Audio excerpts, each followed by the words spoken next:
Salut à tous, alors c'est Frédéric de la Vie. Alors ce soir, je voulais vous faire une petite vidéo suite à un article que l'on m'a envoyé, un article qui a été publié par Ouest France et qui est un article vraiment très intéressant. Pour une fois, je peux dire qu'il y a un article qui est vraiment très très bon, un article qui fait en quelque sorte des comparatifs ethniques, sans le dire, puisque en France ce n'était pas possible, alors qu'aux États-Unis il y a des pays où on le fait, mais qui peut apporter un plus à beaucoup de personnes, puisque cet article euh, fait une analyse de la mortalité dans les populations. Et ils se sont aperçus que les populations originaires du Maghreb, et que les enfants nés en France d'immigrés, plus particulièrement nord-africains, meurent plus tôt. Alors c'est une étude qui révèle, je vais vous lire l'article, hein, et puis je vais approfondir un peu ce qu'a dit l'article, parce qu'ils ne sont pas allés au bout du raisonnement, puis moi je vais vous apporter un peu la clé de ce raisonnement pour éviter justement par la suite que des gens tombent malades pour rien, et pour vous expliquer qu'il faut vraiment prendre en compte notre génétique dans notre façon de vivre, surtout notre façon de manger, que l'on soit d'origine du Maghreb ou d'ailleurs. Donc je vais vous lire cet article, qui est un article vraiment intéressant, et après je vais vous expliquer un peu les causes plus profondes de cette mortalité. Alors, les enfants nés en France d'immigrés nord-africains meurent plus tôt, révèle une étude. Les enfants nés en France de parents immigrés représentent 11% de la population. Des chercheurs de l'Institut national d'études géographiques révèlent jeudi que ceux qui sont nés de parents venus du Maroc, d'Algérie et de Tunisie meurent plus jeunes que les autres. Ils souffrent de surmortalité, un grave sujet de santé publique. Nés en France de parents tunisiens, marocains ou algériens, les descendants d'immigrés de deuxième génération, pas de première, c'est intéressant, souffrent de surmortalité, à l'inverse de leurs parents. C'est ce que révèle jeudi 27 juin une étude de l'Institut, alors c'est un vieil article de l'année dernière, mais qui est extrêmement intéressant, de l'Institut national d'études démographiques, INED. Ces jeunes, nombreux à vivre en banlieue, sont surexposés au chômage et touchés par des discriminations. Alors ça, c'est la version sociale, mais il y a une version beaucoup plus profonde de la cause de cette mortalité qu'il est facile de réguler, vous allez comprendre, et ça va être extrêmement simple. Ça, c'est le côté un peu ancien socialiste. On va essayer d'expliquer ça par la discrimination, alors qu'il y a des causes génétiques qui sont faciles à régler. Le manque d'opportunités et de perspectives conduit à des prises de risques, des comportements nocifs en termes d'alcool, drogue, suicide, accident de la route. Alors c'est vrai, chez les jeunes, je l'ai expliqué aussi, c'est une, dans mes vidéos, c'est une des hypothèses avancées par les chercheurs, dont Michel Guillot, directeur des recherches à l'INED, entretient. Qui sont les enfants d'immigrés en France? On les appelle les descendants d'immigrés de deuxième génération. Ils sont nés en France de parents immigrés venus d'Europe du Sud, d'Afrique du Nord ou d'ailleurs. Ils sont autour de 7,3 millions de personnes. Ils représentent une part importante de la population française, soit 11%. En général, les hommes immigrés vivent plus longtemps que la population qui les accueille. Oui, les études le montrent partout. On peut penser qu'ils sont plus robustes, car n'importe qui ne peut se permettre d'effectuer une longue trajectoire d'immigration. Il faut une certaine santé. Les femmes, elles, ne semblent pas présenter de caractéristiques particulières. Le plus souvent, ce ne sont pas elles qui initient les processus migratoires. Donc, il y a ce processus de sélection. Cette robustesse des hommes se transmet-elle aux enfants? La trajectoire sont très différentes de celle de cela, et cela a été notre grande surprise. Les enfants d'immigrés, Europe du Sud, conservent cette robustesse, cette sous-mortalité. Mais les enfants d'immigrés du Maroc, de Tunisie ou d'Algérie, pas du tout. Et au contraire, ils ont une mortalité de 70 à 80% plus élevée que les jeunes du même âge, nés de parents qui ne sont pas immigrés. Ce chiffre à 18 ans, un chiffre, à 18 ans, la probabilité de décéder avant 65 ans est en moyenne de 16%. Mais chez les enfants d'immigrés d'Afrique du Nord, cette probabilité grimpe à 28%, alors même que leur père avait témoigné une robustesse particulière, et alors même que l'un des principaux motifs de migration évoqués est de donner de meilleures chances à leurs enfants. Comment l'expliquer? Alors là, on voit bien que ce n'est pas forcément des conduites à risque, puisque on parle de décéder avant 65 ans. Hein. Donc il y a un processus fait qu'il y a des maladies qui viennent se rajouter sur ce processus parfois de conduite à risque, hein, qui est lié aussi à la mentalité des gens qui viennent du Maghreb. Hein. Alors c'est compliqué, on ne dispose pas de données sur les causes des décès ni de leur santé. Mais en croisant d'autres études, on s'oriente vers des hypothèses d'ordre économique et social. Une étude de l'INED, enquête Théo, a notamment montré comment les enfants d'immigrés de deuxième génération d'Afrique du Nord sont touchés par des retards en matière d'éducation, sont surexposés au chômage, souvent sous-qualifiés et sous-payés. C'est cohérent avec des études portant sur la discrimination à l'embauche. Alors tout le temps, hein, on revient là-dessus. Alors oui, bien sûr, mais il n'y a pas que ça. Comment on relie les problèmes d'emploi et de surmortalité? Le manque d'opportunités, des perspectives conduit à des prises de risques, des comportements nocifs en termes d'alcool, drogue, suicide, accident de la route.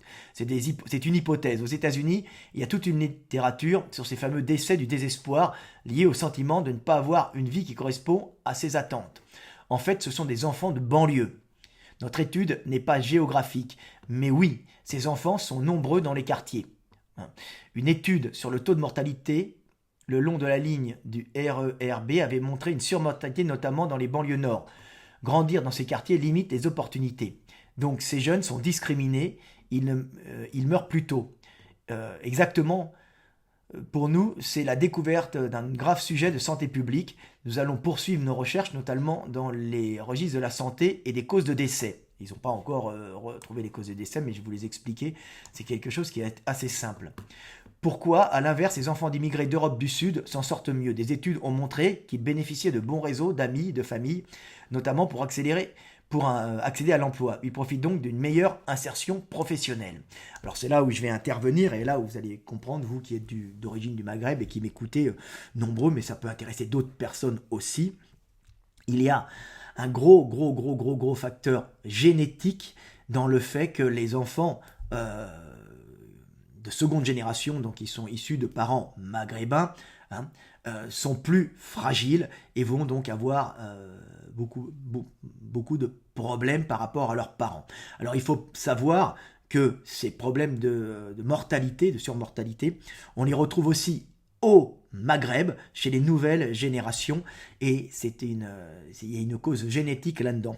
Il faut savoir qu'au Maghreb, le Maghreb, hein, toute cette zone méditerranéenne sud, est une zone à climat méditerranéen, mais relativement sec, qui a subi souvent des sécheresses, et qui est ce qu'on peut appeler un climat à calories, un milieu plutôt à calories limitées. Hein, donc c'est un milieu où on peut cultiver, mais où il fait parfois très chaud et où il n'y a pas une abondance de calories. Regardez l'hiver, vous regardez plutôt l'Europe. Hein.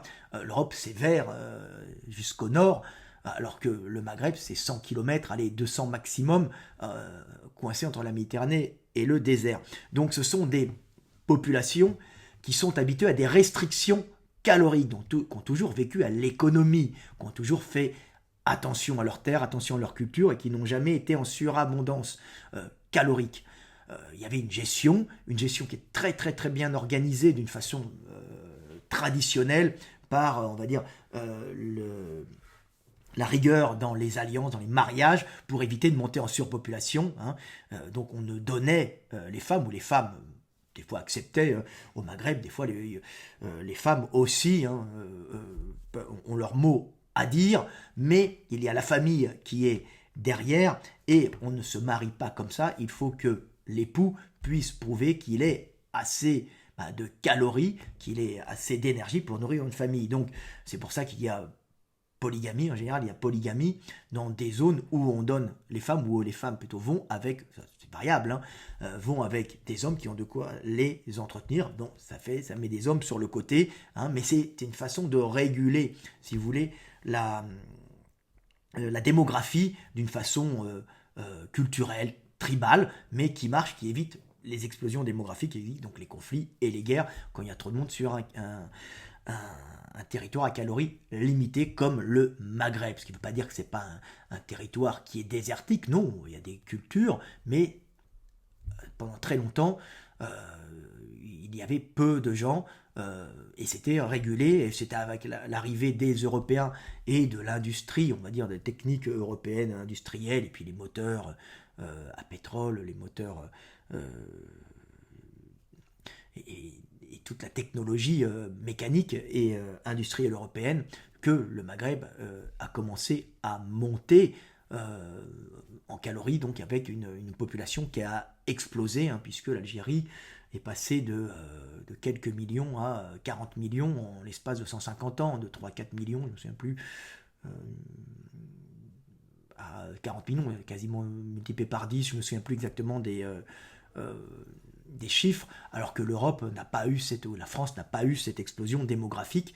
Donc, les hommes étaient habitués à manger, alors jusqu'à encore il y a 50 ans, hein, à manger d'une façon frugale, donc sans excès, hein. Il y avait des traditions, on mangeait du blé, de toutes les pâtisseries, hein, mais pas, on ne les mangeait pas en quantité industrielle, on avait des méchouis, on mangeait, on avait tagine, ça dépend des endroits où il y a plus de légumes, où il y en a un peu moins, mais on avait une façon de manger qui c'était pas une orgie, on faisait très attention.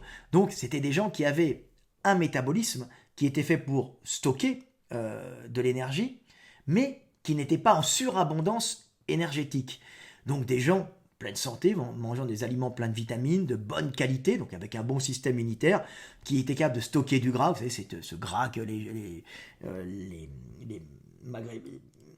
femmes du Maghreb ont sur les hanches, hein, ces hanches, ces petites tailles et ces fesses avec ces hanches qui remontent un peu, charmantes, mais ces jambes un peu grasses. C'est une façon de stocker du gras pour nourrir les enfants, mais aussi pour passer des périodes où il y a manque d'énergie à cause de la sécheresse, souvent, pas à cause du froid comme en Europe et à cause de l'hiver. Donc, un peuple qui était génétiquement programmés pour vivre sur des restrictions caloriques. Et ceux qui sont passés pour travailler en Europe, donc ceux qui ont émigré en Europe pour aller, bien sûr, travailler dans les usines ou ailleurs, quand il y a eu cette industrialisation, cette explosion de l'industrie européenne, particulièrement les automobiles, puis pas mal d'autres usines, pas mal d'autres secteurs, donc on cherchait de la main-d'œuvre, donc ils sont montés voulant pensant vivre une meilleure vie, donc ils ont eu accès à on va dire des logements sociaux qui à l'époque étaient très corrects, hein. C'était pas vraiment ghettoisé comme c'est devenu, donc ils sont montés en Europe. Et c'était en général des gens qui montaient, alors c'était les hommes au début, puis après il y a le regroupement familial, les femmes, des gens qui avaient de l'énergie. Donc c'était pas, entre guillemets, les plus faibles et les plus tarés, on va dire, tarés physiques, hein. Donc c'est des gens qui avaient quand même un physique et une volonté, donc des gens une bonne santé. Et quand ils sont montés là-bas, ils étaient nés dans un milieu où ils avaient mangé correctement, sans trop manger, avec en général des produits du terroir local, des produits du Maghreb, qui étaient des produits avec plein de vitamines, de micronutriments, donc une bonne génétique. C'est pour ça qu'ils avaient même une longévité correcte, même des fois plus élevée qu'au Maghreb, et même plus élevée des fois que des Français de souche. Le problème, c'est qu'ils ont été confrontés à la bouffe européenne industrielle et à une bouffe qui n'est pas une bouffe pour les gens du Sud, qui est une bouffe pour des gens plutôt du Nord, avec du gras, beaucoup de sucre, et puis l'accès surtout à la nourriture industrielle, avec tous ces sucres, ces chips, toute cette nourriture industrielle qu'on trouve maintenant dans les supermarchés, qu'on trouvait moins au début quand ils sont arrivés, dans les années 50, 60, on avait encore les maraîchers, on avait encore les marchés, on avait encore une nourriture qui venait de la campagne. Ça s'est industrialisé et la qualité de nourriture a changé progressivement, et le fait d'avoir accès à toute cette surabondance de nourriture que les papas et les mamans n'avaient pas eu, a confronté des enfants qui étaient génétiquement programmés pour vivre dans un milieu à calories limitées, beaucoup plus limité que l'Europe, hein, même si en Europe on a l'hiver, on accumule la bonne saison énormément de calories pour la restituer l'hiver. Au Maghreb, on était plutôt sur une économie permanente, donc des organismes qui étaient habitués à l'économie, capables de stocker. Et on s'est retrouvé avec des jeunes qui ont la génétique de papa et maman, hein, donc une génétique de papa et maman, mais qui ont été suralimentés dès leur plus jeune âge et suralimentés avec de la bouffe de merde industrielle, donc sans micronutriments, euh, sans vitamines, sans minéraux, donc une nourriture de merde qui affaiblit l'organisme, et en même temps une suralimentation, alors principalement sucrée, puisque les Maghrébins sont plutôt attirés par le sucré, hein. On va voir les pâtisseries du Maghreb, hein, il y a une espèce d'addiction, ce qui est normal puisqu'on va manger sucré pour pouvoir supporter de grandes chaleurs et en même temps pour pouvoir stocker un peu et décharger ce qu'on a stocké quand on manquera un peu d'énergie. Mais là, on manque jamais d'énergie en Europe, donc on se retrouve avec toute une population qui se met à souffrir d'excès de sucre, faire du diabète. Le diabète, chez les populations du Maghreb, c'est quelque chose qui est vraiment un fléau. Un fléau pourquoi? Parce que génétiquement, ils sont programmés pour manger du sucre. Ils ne sont pas programmés pour manger du gras. Et puis, de toute façon, ils ne sont pas tellement attirés par la viande grasse. Et puis, de toute façon, la religion leur empêche de manger du cochon, hein, qui est une viande plutôt grasse que les Européens supportent très bien, puisque c'est l'hiver.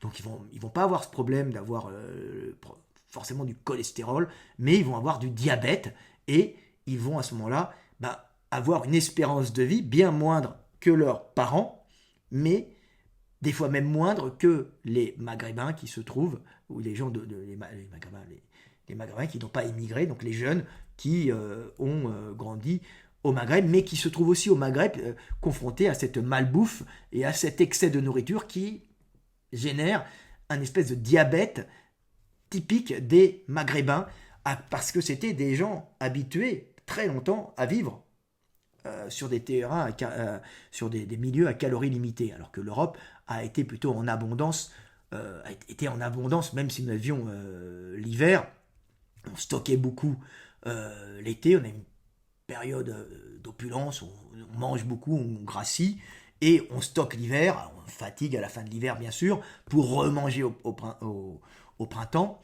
Hein. On fait le jeûne du carême, en fin de compte, parce qu'il n'y a pas de nourriture en Europe. Des fois à la fin de l'hiver, mais on stockait quand même, alors que le Maghrébin, lui, est en général sur un manque de nourriture quasi constant. C'est pas un manque, mais une économie de nourriture quasi constante, et il se retrouve, donc du coup, quand il est en Europe, avec du diabète et avec des pathologies liées à la malbouffe et liées à la surabondance de calories de merde, calories vides comme on les appelle. Donc, en plus, ils n'ont pas le moyen d'acheter bio, hein, souvent, puisque ce n'est pas forcément les classes sociales les plus élevées, puisque la France est un pays de caste. Ils ont été utilisés pour remplacer les travailleurs grévistes français. Hein, et puis en plus, l'industrie française se développait à l'époque, avant d'être cassée par l'Allemagne. Donc, on se retrouve avec toute une population qui subit sa génétique et qui subit des maladies propres à sa génétique, avec une alimentation européenne qui n'est pas adaptée à sa génétique. Donc, ce qu'il faut faire quand on est maghrébin, quand on est de seconde génération, c'est essayer de manger comme ses grands-parents. Donc, essayer de manger en fonction de sa génétique. Donc, essayez de prendre conscience que vous ne pouvez pas manger ce qu'on vous donne forcément en Europe, en petite quantité, ok, mais que vous devez retrouver, si vous ne voulez pas être malade, une nourriture très proche de ce que mangeaient vos grands-parents, pas ce que mangeaient vos parents, puisque vos parents, eux, avaient une bonne génétique par les grands-parents, mais en France, ils sont venus et puis ils ont mangé après de la merde, mais comme ils avaient une bonne génétique et ils ont grandi dans un bon milieu, il y avait moins de problèmes, donc ils ont vécu quand même longtemps, puisque tout ce qui a été construit au départ était de bonne qualité, qui a été construit dans le ventre de leur maman, et puis après, ce qu'ils ont mangé quand ils étaient jeunes, souvent au bled, a fait des individus résistants qui ont pu supporter des fois la malbouffe industrielle européenne, on va dire française, mais européenne en général, puisque c'est le même problème un peu partout en Europe et en Occident.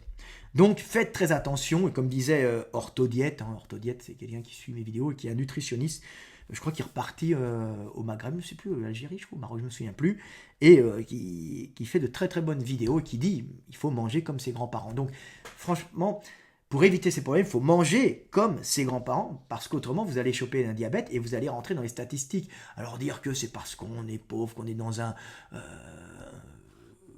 qu'il y a des problèmes sociaux, oui, bien sûr, ça joue. Mais le vrai problème est génétique plus que social, et que tous les pauvres, qu'ils soient d'origine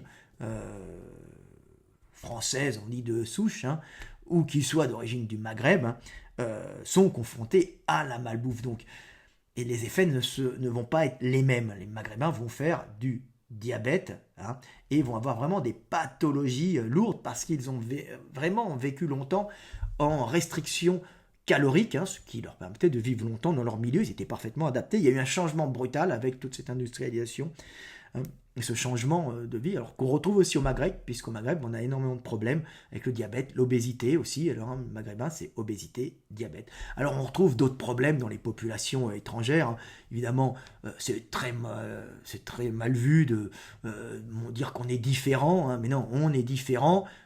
C'est pas pour mettre de la valeur supérieure ou inférieure, c'est surtout pour prendre en compte nos différences et pour mieux vivre, hein. Quand on est africain subsaharien, par exemple, il faut vraiment prendre en compte le fait que l'Europe n'est pas chaude, qu'on ne transpire pas, hein, et en plus qu'il n'y a pas de luminosité et qu'on va faire des carences en vitamine D bien plus marquées qu'un Européen qui est tout blanc et lui qui est adapté justement à cette faible luminosité qui va prendre justement euh, par sa peau qui va générer, qui a synthétisé de la vitamine D. Si vous êtes africain, par exemple, on connaissait, il était africain, il travaillait la nuit, il ne voyait pas le jour. Et il m'expliquait, mais je comprends pas, j'ai tel symptôme, j'ai des squattes de la peau, j'ai mal, j'ai des démangeaisons, j'ai les yeux qui sont secs, je me sens pas bien, malade. Et je dis, bah, attends, regarde, Avitaminose D, il regarde Avitaminose D sur Internet, il dit, mais c'est tous mes symptômes. Il dit, bah oui, tu travailles la nuit, tu n'as pas le soleil, personne ne te l'a dit, ton médecin traitant ne te l'a pas dit. Tu es noir de peau, tu es africain, tu vis la nuit, tu vois pas le soleil, et ben tu fais de la vitaminose D. Alors là-dessus, il y a encore d'autres trucs qui arrivent avec les Africains, hein. C'est que les Africains, par exemple, font beaucoup d'hypertension hydrique en Europe, alors qu'en Afrique, ils n'en font pas, hein. Pourquoi ? Parce que en Europe, ils ne peuvent pas transpirer comme l'Africain. En général, il transpire beaucoup en Afrique, il a plutôt les reins paresseux. En Europe, il a les reins paresseux et il transpire pas parce que il ne fait pas chaud, donc il ne peut pas évacuer les sels minéraux et évacuer de l'eau, et il va faire une hypertension hydrique qui n'est pas prise en compte par les médecins au nom de l'égalité. Non, quand on est noir, hein, quand on est tout noir et qu'on vient d'Afrique, eh ben, il faut prendre en compte ces différences pour mieux vivre et mieux s'alimenter et avoir des comportements pour pouvoir éviter des pathologies dans un milieu qui à la base n'est pas le vôtre, hein, ce qui peut le devenir, mais il y a des conduites à prendre en compte, d'où par exemple le fait d'aller au sauna, de faire des activités sportives, de faire comme des bodybuilders comme Kay Green, même Coleman je crois, qui font du sport avec des tenues de sudation, pas pour maigrir, pour évacuer l'eau, hein, parce qu'un noir a besoin de transpirer, parce qu'il ne pissera pas autant, on va dire, qu'un blanc, il a besoin d'évacuer sa transpiration. Il ne l'évacue en général que quand il fait chaud, et comme il ne fait pas chaud, il ne transpire plus, il est fait pour transpirer.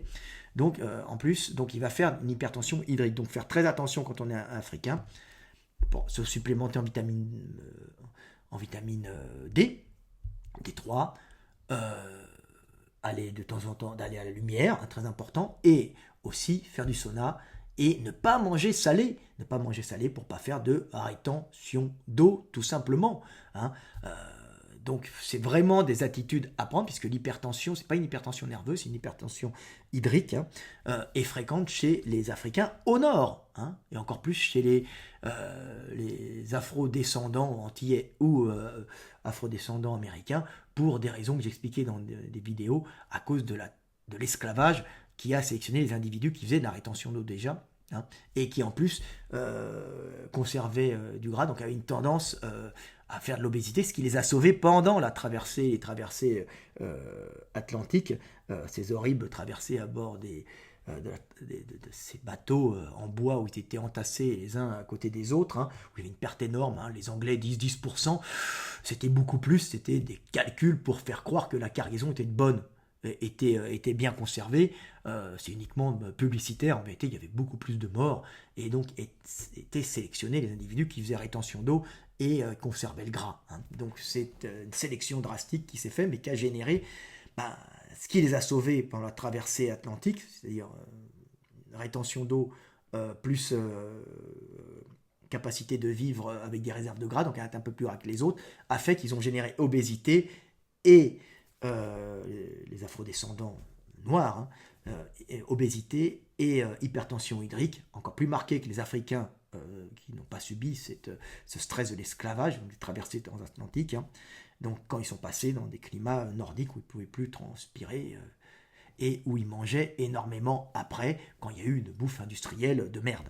Hein. Donc ça tue ces gens-là. C'est pour ça qu'on a eu, avec le Covid-19, dans les régions où il y avait beaucoup de populations africaines, afrodescendantes, beaucoup de morts en Amérique à cause de l'obésité et de l'hypertension qui est typique aux afrodescendants qui ont subi ce stress de l'esclavage, qui a sélectionné des particularités génétiques salvatrices pendant ces traversées océaniques terrifiantes, mais qui les rend plus vulnérables à la malbouffe et particulièrement au Covid-19.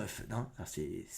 Alors qu'en Afrique, les Africains n'ont pas du tout encaissé de la même façon, puisqu'ils n'ont pas d'obèses et ils peuvent transpirer. Donc ils n'ont pas une hypertension aussi marquée que les Africains subsahariens qui vivent dans les pays du Nord, pas en Europe, mais principalement, à part les Antillais, mais principalement en Amérique du Nord, hein, où il y avait toute cette population d'esclaves. Alors nous, on a des nouveaux arrivants qui, eux, ne subissent pas la même chose. Donc voilà, c'est intéressant, hein, manger en fonction de sa génétique, hein, approfondissez. Alors quand vous êtes métis, c'est tout le temps la roulette, hein, on ne sait jamais ce qu'on va hériter du papa ou de la maman. Après, faut faire attention, hein, à ce que vous mangez, c'est à vous de tester, mais de toute façon, faut faire très attention, on n'est pas tous pareils, hein. Là-dessus je peux revenir aussi sur les Nordiques, hein, sur les mangeurs de lait, hein, comme les Allemands du Nord, ou tous les peuples du Nord, même les Anglais des fois, tous les peuples euh, sud-baltiques et les peuples sud-baltiques et mer du Nord et Hollande, euh, euh, qui sont des peuples qui sont génétiquement programmés pour manger du lait, hein, parce qu'ils sont très grands, ils n'ont pas eu de carence alimentaire, parce qu'ils avaient du porc, du lait et du poisson en grande quantité, hein, plus des patates, tout ce que vous voulez. Donc sur de nombreuses générations, ils n'ont jamais eu, ou très rarement eu, de carence alimentaire, donc pas de sélection des petits, d'élimination des grands, puisque les grands sont les premiers à partir lorsqu'il y a des carences, lorsqu'il y a des manques, des carences alimentaires, des famines, hein, puisqu'ils consomment beaucoup d'énergie, c'est les petits économiques qui restent. Donc quand vous avez des grands peuples, c'est des peuples qui ont mangé longtemps, qui sont issus de lignées qui n'ont pas manqué d'énergie pendant longtemps. Donc on a au nord des gens qui sont habitués à grandir, à avoir des grands os parce qu'ils sont génétiquement programmés pour grandir, et en plus ils ont du lait pour calcifier toute cette grande structure.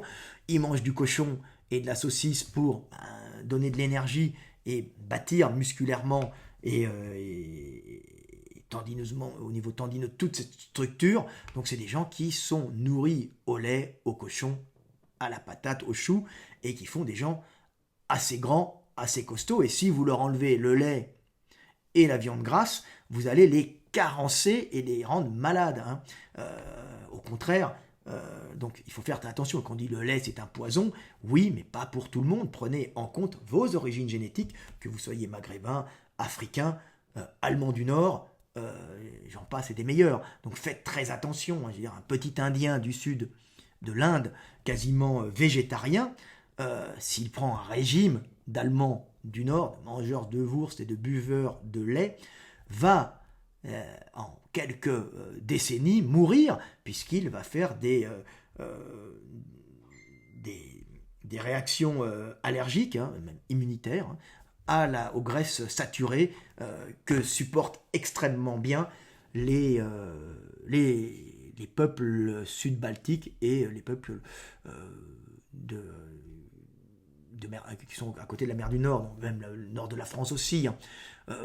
Donc faites très très attention à votre nourriture, même mangeurs de steak, hein, puisque aussi par exemple les Anglais sont des mangeurs de steak, de buveurs de lait, nourriture qui n'irait pas avec les petits Indiens du Sud. Alors vouloir pour des raisons morales changer son alimentation, devenir végétarien, oui, mais si vous n'avez pas cette génétique, ça va être très dur et vous risquez d'avoir des carences. Faire manger un Allemand du Nord ou un Lituanien comme un comme un Indien du Sud, c'est catastrophique, hein, vous allez le tuer, de la même façon que faire manger un Indien du Sud comme un Allemand du Nord ou Lituanien, vous allez le tuer aussi. Donc faites très très attention à votre alimentation, prenez en compte vos différences génétiques, hein, vos différences ethniques, hein, si vous voulez, votre patrimoine génétique que vous avez hérité de vos parents, de vos grands-parents, et mangez plutôt comme vos grands-parents, parce que souvent vos parents ont pris une alimentation qui n'était pas forcément bonne quand ils sont arrivés en Europe, hein, mais comme ils avaient un bon patrimoine génétique, ça va. Donc essayez de retrouver la nourriture des anciens. Hein. Alors quand vous êtes métissé, je vous dis, c'est autre chose. Et voilà, petite vidéo qui, je l'espère, vous aura fait comprendre notre diversité, hein, et notre façon d'appréhender le monde qui est un peu différente selon les peuples et selon le vécu et le milieu dans lequel ont vécu nos ancêtres. Donc c'est toujours intéressant de connaître d'où l'on vient pour mieux vivre, hein, pour mieux vivre au quotidien. Voilà. Donc, ouais, j'aurais pu revenir sur les conduites à risque des jeunes maghrébins, le côté social, mais bon, j'ai déjà fait des vidéos là-dessus, hein, mais il y a vraiment une part génétique qu'il est important de comprendre et de connaître pour voir des petits blancs, des petits noirs, des petits maghrébins qui sont des blancs en fin de compte, mais du sud Méditerranée, hein, par les Marocains qui ont des fois, qui sont un peu métissés avec des Africains qui revenaient. Au niveau de l'histoire, vous connaissez, hein, vous les Marocains qui me suivez. Donc vraiment prendre en compte nos origines pour mieux vivre, hein, que les petits blancs, les petits noirs, les petits maghrébins qui sont blancs ou les métis puissent mieux vivre leur vie en prenant en compte le vécu de leurs grands-parents. Voilà, c'était Fred de la vie, à bientôt et paix sur terre.